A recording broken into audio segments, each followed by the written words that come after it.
Clayton Oliver is running the trade period out of his Sydney apartment while he's on holidays up there, and we're stuck down here in Melbourne. It's the Code AFL show on day 3 of the trade period. My name's Josh Barnes. Ed Burke is with me, and Daniel Cherney is off massaging Pat Cummins' back as we get through this trade period. Ed, we got some deals done today, finally. It feels like we're finally moving a little bit.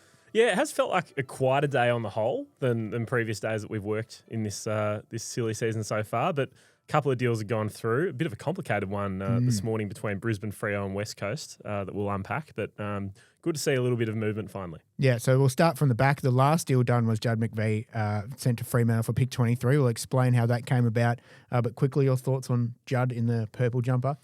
I think it's a really good move for the Dockers. I think they had a spot there in their backline during the final series, maybe a weakness. Bailey Banfield had been playing back there the last few rounds of the season. He had a really good game against the Dogs at the end of the home and away season, but was maybe exposed a bit against the Suns. So this way they get a proper defender in there to play off half-back. They've promised him a higher role. Let's see if they stick to that promise. Yeah, I think they've done okay there, Fremantle. They've probably overpaid for him, but they identified a need and they've got what they wanted to get done. So no complaints there. This one's divided a few fans with Sam Flanders from Gold Coast to St Kilda, straight swap for pick 7. There's a little bit of conjecture whether that's paying overs or unders for St Kilda. Well, how do you land in that sort of field? I like it. It could be overs, but with the profile and where they're at, they've had 4 first-round picks the last few years. They've got Mateus Filippo, Darcy Wilson, and Travalia and Taru, who they picked up last year. So I think they're pretty well stocked in terms of top-end talent in the draft, and you can't always pick them. There's no guarantees that this pick 7 is going to be a part of their best mix. It's an aggressive build. I think Flanders suits their midfield really nicely. I reckon he's a pretty classy player. For whatever reason, pushed out of the midfield under Damien Hardwick, but he was a really good distributor last year at half-back. He's done a little bit forward of the footy, so there's multiple roles that he can play, but he probably adds something to the Saints centre bounce mix, so I really like it. Yeah, they will play him inside mid, at least to start. That's the role that's been promised to him. I think if this is what you've identified and that's what you want, then I think pick 7 is okay. A very good judge put it to me that he guaranteed that Sam Flanders will overachieve what you would get for pick 7 in the next 8 years of his, football life, which would take him to 32, which is probably how far you get. But then you get sucked into thinking about pick 7 and what you could get out of that. So just some names that have been drafted at pick 7 this century. Andrew Mackey, 2002, Jordan Lewis, 2004, Patrick Ryder, 2005, Joel Selwood, 2006, Daniel Rich, 2008, Ollie Wines, 2012, and more recently, Bailey Smith, 2018, Hayden Young, 2019. That's only about 5 or 6 names that are very, very good players, a few of them absolute generational superstars. But then you've got about 19 others that were okay. Some of them did even less than that. Paul Ahern played 6 games. So you get sucked into thinking about how good a pick 7 can be, and then sometimes it's really worth nothing. So I don't mind it by St Kilda. I think we'll probably judge this one in a few years, which is sitting on the fence a little bit, but I think they've probably done okay. The most complicated one, Brandon Starcevic. I won't go through every pick. There was a lot involved in this one. Fremantle came to the party early to help get this one done between Brisbane and West Coast. That helped unlock the McVie deal. They got pick 23 out of that. They also gave up pick 12, moved back down the order. They ended up with worse draft picks, but somehow got McVie done, so they'll walk away from that feeling pretty good. West Coast got this deal done with one of their first-round picks from Hawthorn and a free pick that the AFL gave them. And Brisbane managed to walk away with a first rounder and feeling okay for Brandon Starcevic. But it's got to be in your bonnet, Ed, about I just feel like how many resources do we need to use for clubs to protect their free agency compensation picks? Like, there's just something wrong with the system if that's how much work has to go into ensuring that you get the high pick that you think you're entitled to because the free agency player moves. So do we scrap the picks entirely? Or do we change this notion that bringing a free agency player in dilutes the compensation? Because there's already so much scheming that goes on behind the scenes. Like West Coast's compensation pick for Oscar Allen is almost a priority pick. There's a lot of work that's been put in there to make sure that they get pick 2, aside from this Starcevic trade. You look at Jack Silvani's contract that he's on at St Kilda, and it's almost surprising that Carlton aren't up in that bracket as well for twice, for one for De Koning, one for Silvani. So it's a real mystery sometimes how the AFL comes to these terms. Isn't it just so much less complicated if they get rid of these compensation picks entirely? Yeah, I've been a fan of getting rid of them entirely. I know people complain that bottom 8 and bottom 4 sides get pillaged and they don't get anything in return, so they'll never get better. But it bends the system a little bit once you do it like this. So West Coast was happy for Oscar Allen to leave, knowing they'd get picked 2. He's a club captain, and they were happy to get him out the door. Sam Draper, Essendon, I think, was reasonably okay with him leaving because they'd get a good pick in for him. Carlton was happy once they knew that Jack Silvani was going to net him essentially a first-round pick, they were starting to pack his bags for him and push him out the door and hit him on the road to St Kilda. They were happy with that. So when that happens, clubs aren't trying to keep these players, and I think it's your fault for not keeping them anyway. So if you let your player get out of contract in the free agency year and you didn't sign him up, that's your problem, I think. Instead of rewarding clubs for losing players, we need to get out of that mentality because that's only going to make West Coast worse, but they want to do that, if that makes sense. Losing Oscar Allen is going to make them worse in 2026. No matter how good the number 1, number 2 draft pick is, he's probably not going to be as good as Oscar Allen at his best, but they're happy to let him go because that'll help them in the future when we don't even know if it will down the track. You're losing a player of good quality. So I would get rid of them completely. I just think it games the system too much. And now we have complex deals where Brisbane and West Coast need Fremantle to help them get Brandon Starcevic over to West Coast so it doesn't dilute a number 2 pick. It's nonsensical and it makes it even harder for us to follow, most importantly. Yeah. Yeah, that's the most important thing, isn't it? Whether we can understand. Even now, Braden Fiorini going from Gold Coast to Essendon as an unrestricted free agent, that's being held up because that'll likely be a trade, so Sam Draper's compensation doesn't get muddled. And it's just rubbish, I think. I think get rid of the compensation picks. Clubs will get tighter on holding their players, and if they let them leave, then that's just bad luck. Yeah, so that trade for Fiorini that the Bombers are probably going to try and execute, that's the only deal on my radar at the moment where a future pick could be involved. They just haven't been swapping hands this trade period. Yeah, we know a little bit of the talk around the Rowan Marshall deal between Geelong and St Kilda is Geelong probably wanting to give them their first round of this year and St Kilda saying we want the first round of next year. So we're in a bit of a position at the moment. I counted up the picks. Don't blame me for this one if it's wrong, but I think there's been 17 picks traded in the first couple of days of the trade period. And that includes, that doesn't include 23 has been traded twice, obviously went to Freo and then on to Melbourne for Judd McVie. So all of those picks are 2025 picks, not one future pick has been traded. And 2027 picks are on the board now too, and they're not getting involved at all. So clearly clubs have realised that picks in this draft are worth a lot less than they used to be. Last year there was a frenzy trying to get any picks. Everyone was trying to move up the order. Carlton sold a million pieces to get up to number 3 for Jagger Smith. Now clubs are trying to get off of this year and are trying to bring in next year. If I was a member of this 2025 draft class, and I'll clarify I'm not, but if There's I still was, hope, Ed. I mean, there's a chance. If I was, I would want to prove them wrong.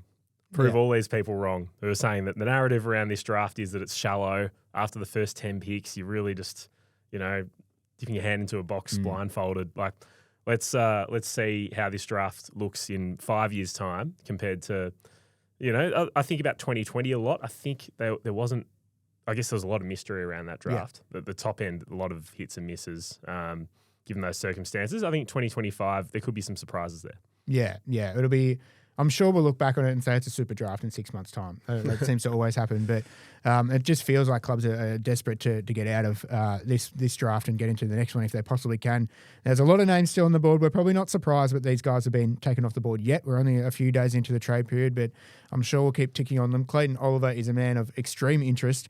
Still up in Sydney, as I mentioned at the start of the show, has been seemingly taking meetings and going on tours and going on boat trips while he's in the harbour city before he goes to the USA. What do you think is going to happen with Clary? He hasn't driven past me in a moving van, so I haven't had a chance to ask him what's up.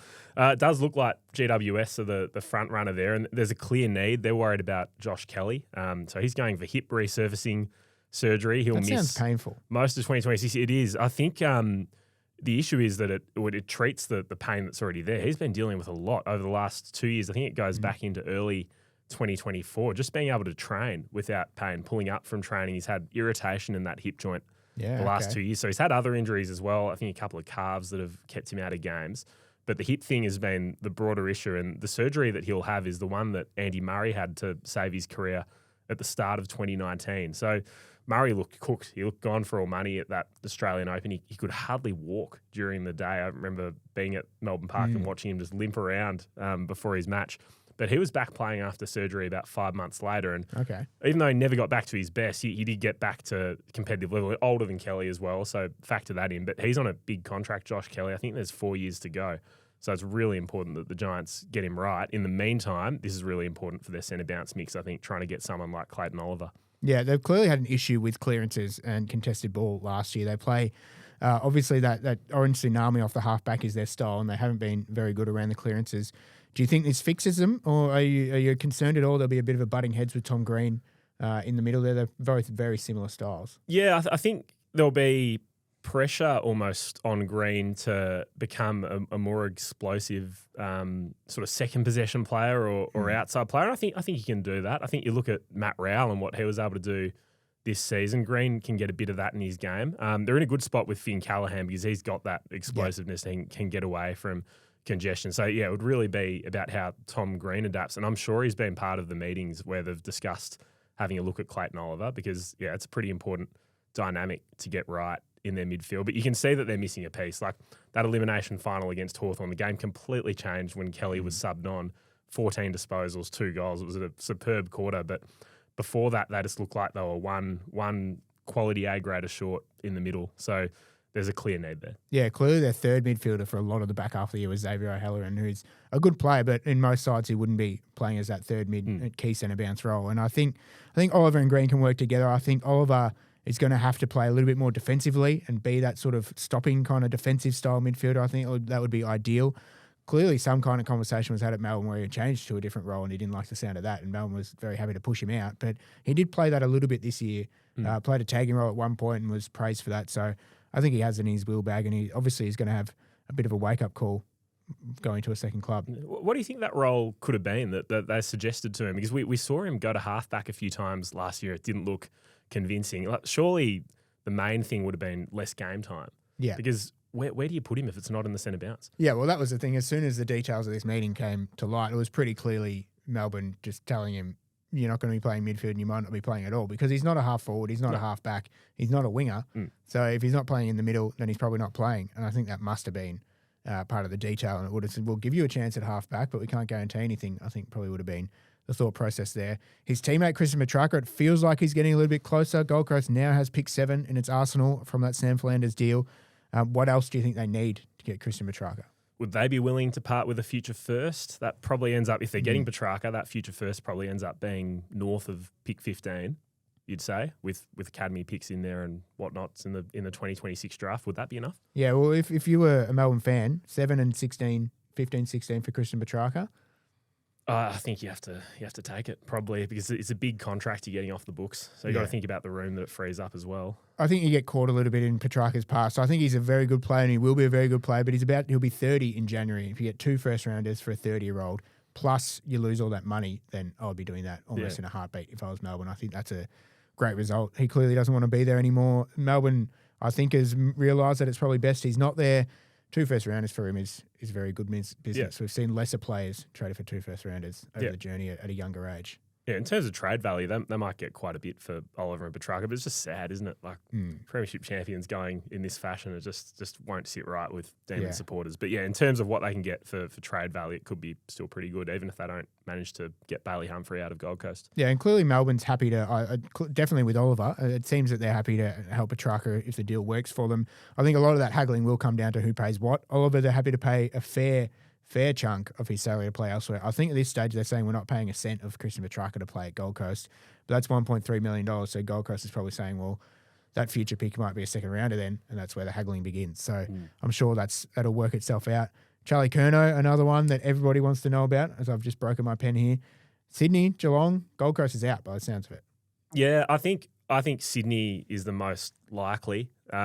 There's been more smoke around them. Really interesting comments by Will Hayward to Code Sports about his potential involvement in a trade. Great yarn by Jess Robinson, that one. Clearly, Swans players are aware that there's a real want to bring Curnow into their forward line, and they're aware that a player probably has to go out as in part of that deal, and maybe they get another club involved, but it's hard to see where that happens.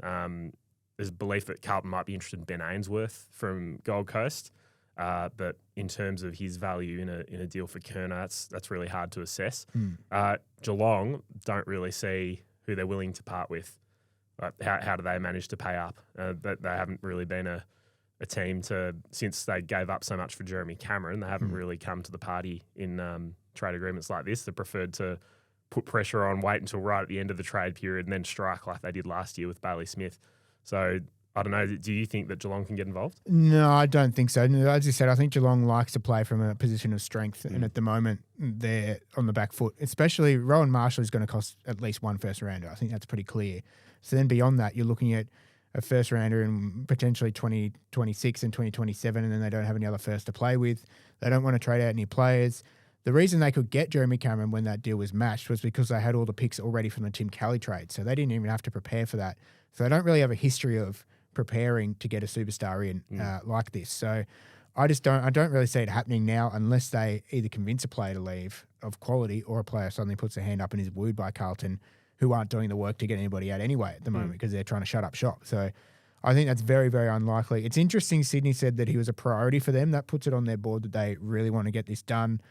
Clearly, apart from Jai Sarong, now that Malcolm Rose is done, they don't have a lot else to do, Sydney. So they can really focus their energies on him.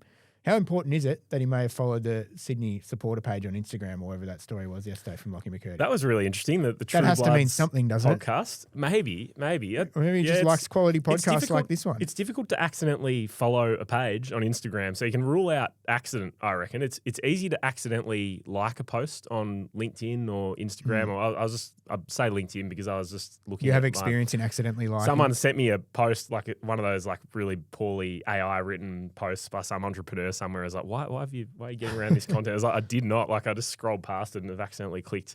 So in terms of posts, yes.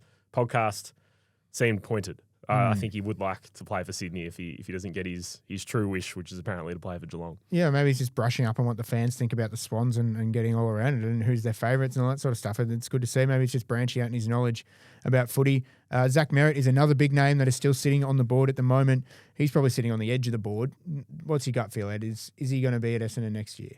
Yeah, gut feel is that Essendon sticks with it now and keeps him and possibly demotes him from the captaincy. I think it's going to be awkward, but the way that Andrew Welsh came out a week or two ago, his language was so strong, and it won't look great for him, I think, if they end up caving to a trade from Hawthorn. I think part of it is that they're putting pressure on the Hawks to see if they can get a nice big offer towards the end of this trade period, and then they can sell that to their members.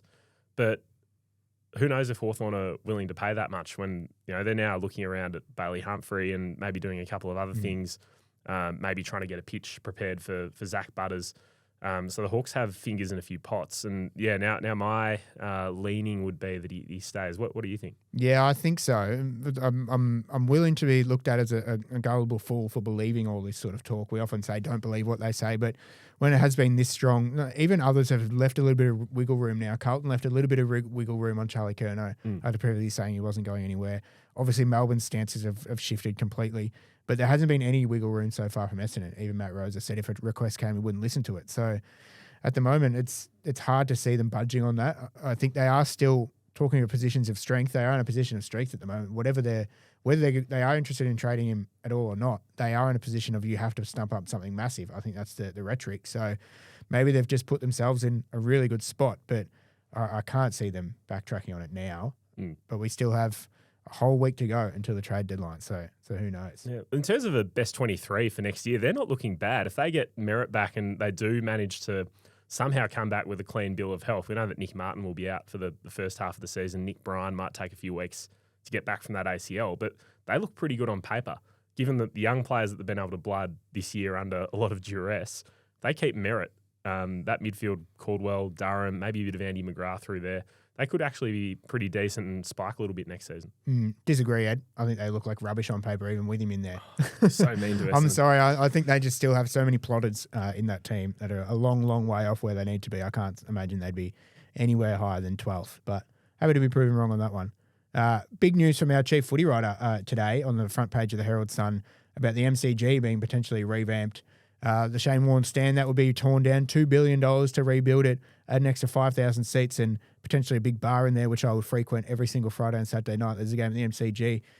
What are your thoughts, Ed? What do we need in a new MCG and what do we need to keep? Well, I like to say that the plan is to keep the MCG open and hosting games while the renovations are happening. So I think, was that 20 years ago now that we had a whole season of games with just a hole in the side of the MCG missing? 2003, 2004 grannies in particular. I had the 2004 AFL Live game on PlayStation 2, yes. and that whole game, whenever you played at the MCG, there was just a massive chunk of the stadium missing. Like they kept the realism in the game. And they painted the top of the goalpost red so you could still see them with the sky in the background. I remember that one. Yeah, okay. We'll have to do that again. So there'll be a bit of money in the $2 billion budget for the red paint. But excluding that, a few things I thought might be good. Public swimming pool, potentially. Okay. Down by the cricket nets, maybe. I'm just looking for... Where's Barat Sander Racing going to stand? There's nowhere to go for a swim on your way into work. You got the Yarra. Oh, yeah, you got the Yarra, but that's probably a longer term, like 30, 40 years down the track. The Yarra might be clean enough for us to cut a few laps in there before going to work. But I thought that might be a good option in Yarra Park. Not sure if that's actually in the MCG Trust's purview. We'll have to ask Eddie Maguire about that. But a few things like that. Maybe a spa in the ground, some kind of spa bar where you can sit in the spa, have a beer, and watch on the screens. Yeah, so that's more of a football season than cricket We'd season. be a spa instead of a pool, wouldn't we? Because they have at the Gabba, they have that pool that they wheel out every now and then. Yeah, we'd need a spa. I think we definitely need a spa in footy season, probably even in summer. Maybe. Yeah, maybe cordon it off during Boxing Day or turn the heating off and just let it turn into a plunge pool. I'd like to see them build an extended deck that extends 200 metres so you can just watch the tennis from the top of the stands or something. That'll be good. So you can just get a bird's eye view.